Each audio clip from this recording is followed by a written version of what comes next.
Welcome to Technia TV. Hello, I am Dr. Sandeep Kumar. Today I am delivering lecture on survey interview. Interviews are a more personalized form of data collection method than questionnaires and are conducted by trained interviewer using the same research protocol as questionnaire survey, that is a standardized set of questions. However, unlike a questionnaire, the interview script may contain special instructions for the interviewer and may include a space for the interviewer to record personal observations and comments. In addition, unlike mail survey, the interviewer has the opportunity to clarify any issues raised by the respondent or ask probing or follow-up questions. However, interviews are time consuming and resource intensive. Special interviewing skills are needed on part of the interviewer. Now I am explaining the advantages of interview survey. First one, from interview survey, researcher can collect more and in-depth information. Second one, interviewer by his own skill can overcome the resistance, if any, of the respondents. Researcher can control sample more effectively as there arises no difficulty of the missing returns. Fourth one, in case of interview method, non-response generally remains very low. The next one, the interview method can be made to yield an almost perfect sample of the general population. The other advantage is there is greater flexibility under this method. Next one, in case of unstructured interview, researcher can restructure questions. And the last one, researcher can easily get personal information under this method. Now I am explaining the disadvantages of interview survey. First one, it is very expensive method, especially for large and widely spread geographical sample.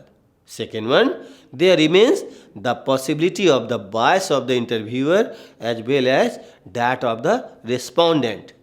Third one, effective interview presupposes proper rapport with respondents that would facilitate free and frank responses. This is often very difficult requirement. Next one, certain types of respondent such as important officials or executive or people in high income group may not be easily approachable under this method, and to that extent the data may prove inadequate. The other one, this method is relatively more time consuming, especially when the sample is large and recalls upon the respondents are necessary. Now, there are certain prerequisites and basic tenets of interviewing. For successful implementations of the interview method, interviewers should be carefully selected, trained and briefed. Second one, they should be honest, sincere, hardworking, impartial and must possess the technical competence and necessary practical experiences. The other one, occasional field checks should be made to ensure that interviewers are neither cheating nor deviating from instructions given to them for performing their job efficiently. The other one, in addition, some provisions should also be made in advance so that appropriate action may be taken if some of the selected respondents refuse to cooperate or are not available when an interviewer calls upon them. The other ones, the interviewer's approach must be friendly, courteous, conversational and unbiased. The last one, the interviewer should not show surprise or disapproval of a respondent's answer, but he must keep the direction of interview in his own hand, discouraging irrelevant conversations and must make all possible effort to keep the respondent on the track. Now I am explaining the types of interview survey. First one, face-to-face interview.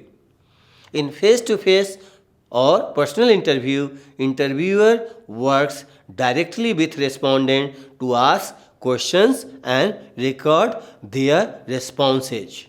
Here, interviewers may be conducted at the respondent's home or office location. This approach may even be favored by some respondents, while some others may feel uncomfortable in allowing a stranger in their homes. The second type is focus group. Focus group is a variation of the personal interview. It is also called a group interview. In this technique, a small group of respondents, usually 6 to 10 respondents, are interviewed together in a common location. The interviewer is essentially a facilitator whose job is to lead the discussion and ensure that every person has an opportunity to respond. Focus group allow deeper examination of complex issues than other form of survey research, because when people hear others talk, it often triggers responses or ideas that they did not think about before.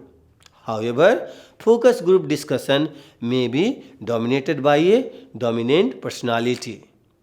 Because of their small sample size, focus groups are usually used for exploratory research rather than descriptive or explanatory research. The next one is the telephone interview.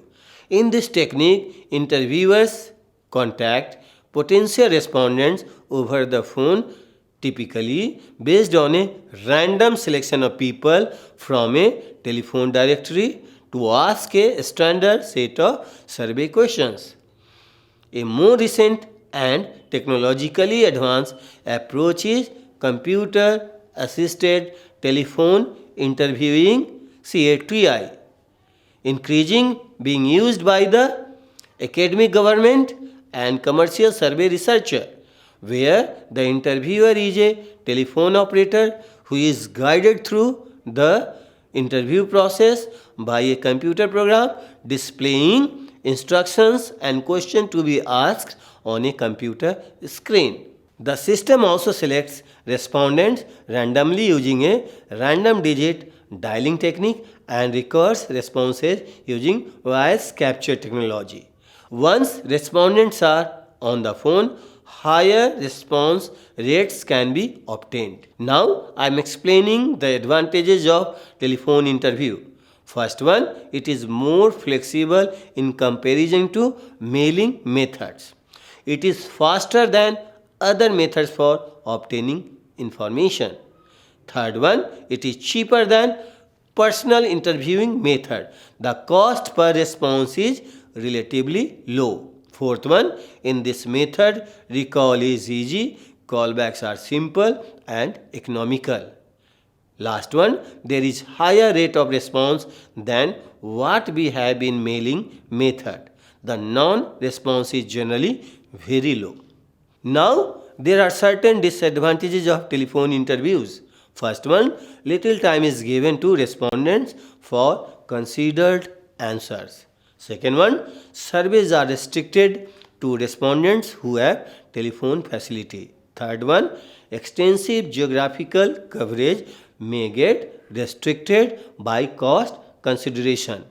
Fourth one, it is not suitable for intensive survey where comprehensive answers are required to various questions. This is the end of my lectures. Hope you will find it beneficial. Watch more lecture on research methodology on Technia TV. Thanks a lot.